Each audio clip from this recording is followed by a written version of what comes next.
Zelensky ने साफ कहा था कि रूस के राष्ट्रपति पुतिन मरने वाले हैं, जिसके बाद रूस बिना शर्त युद्ध विराम के लिए मजबूर हो जाएगा।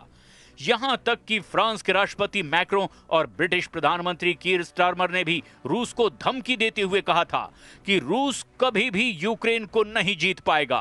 रूस के यूक्रेन पर ताजे हमले ये साबित कर रहे हैं कि पुतिन का रूस अपने मिशन में बहुत आगे निकल चुका है।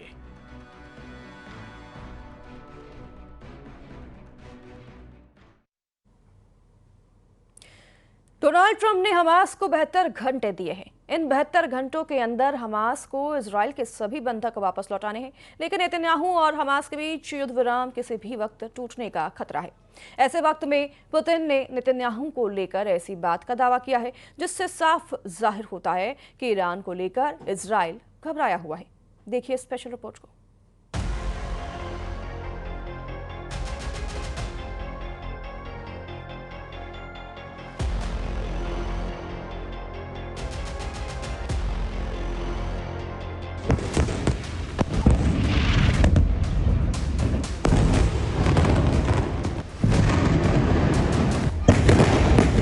इजराइल बोरिया बिस्तर समेट रहा है।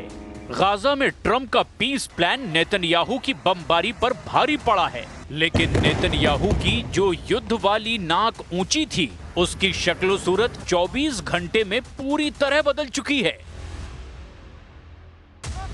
नेतन्याहू बैकफुट पर हैं। नेतन्याहू ना सिर्फ गाजा में पीछे हटे हैं, नेतन्याहू ने ना सिर्फ लेबनान की जमीन से अपनी फौज वापस बुलाई, नेतन्याहू ना सिर्फ यमन पर एक्शन लेने से घबरा रहे हैं, नेतन्याहू कतर से भी दोहा पर गिराए गए बंकर बस्टर बमों के लिए माफी मांग चुके हैं। लेकिन नेतन्याहू बैकफुट पर हैं और इसे लेकर सबसे बड़ी खबर व्लादिमीर पुतिन ने दी है।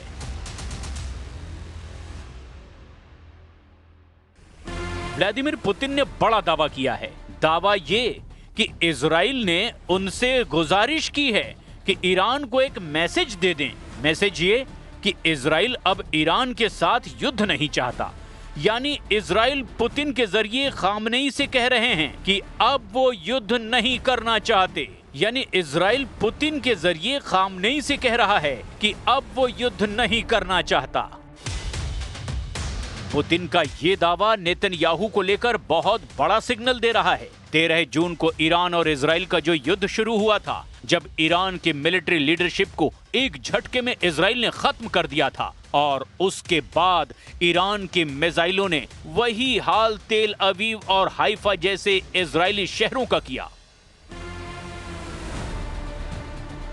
अब नेतन्याहू उस ईरान का सामना नहीं करना चाहते। व्लादिमीर पुतिन ने यह दावा ताजिकिस्तान में किया है।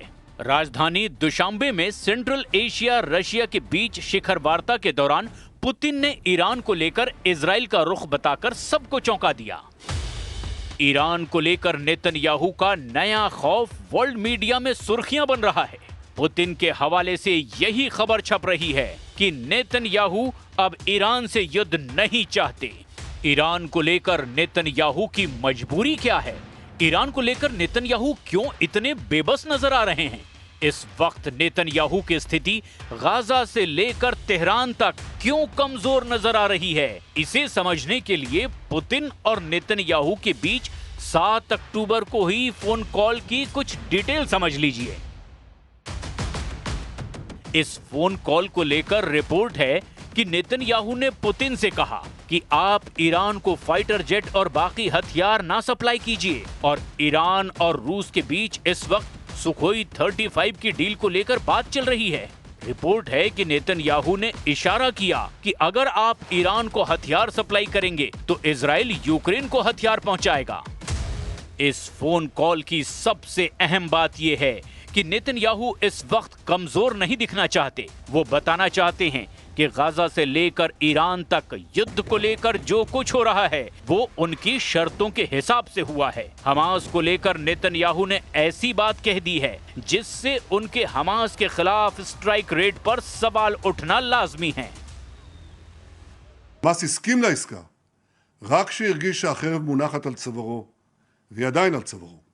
החמאס הסכים לעסקה רק לאחר שתוכנית טראמפ שעליה הסכמתי עם הנשיא בוושינגטון, בודדה אותו בינלאומית באופן חסר תקדים.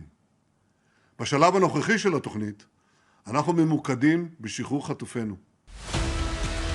735 दिन के युद्ध में इजराइल ने गाजा पर 1,10,000 टन बम बरसाए।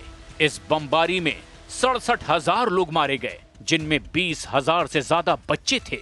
इस बमबारी में 2,500 परिवार पूरी तरह से खत्म हो गए।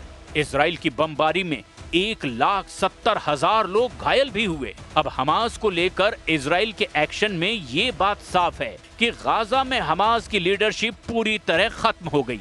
लेकिन इजराइल हमास के लड़ाकों को फिर भी खत्म नहीं कर पाया, क्योंकि गाजा में हमास के लड़ाके हमेशा इजराइल पर हमले के लिए तैयार बैठे नजर आते हैं।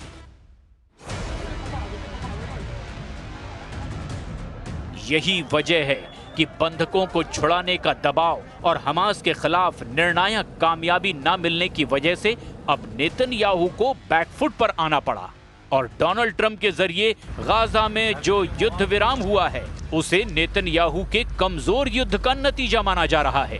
तस्वीरें अब सामने हैं। इजराइल की सेना गाजा में अपना बोरिया बिस्तर समेट रही है।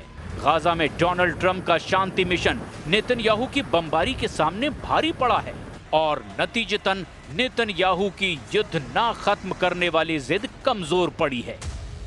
साफ है कि नेतन्याहू बैकफुट पर हैं। वो गाजा से पीछे हटने को मजबूर हुए हैं। दक्षिण लेबनान से उनको सेना वापस बुलानी पड़ी है। वहां भी इजराइल का युद्ध सिर्फ हवाई हमलों तक ही सीमित रहा है। जब नेतन्याहू ने कतर में हमास की लीडरशिप को टारगेट किया, तब ट्रंप के दबाव की वजह से नेतन्याहू को कतर की अमीर से माफी भी मांगनी पड़ी। और यमन के खिलाफ तो नेतन्याहू कभी मजबूत नजर आए ही नहीं, क्योंकि यमन पर बमबारी के बावजूद हूथी ने इजराइल को टारगेट बनाना नहीं छोड़ा।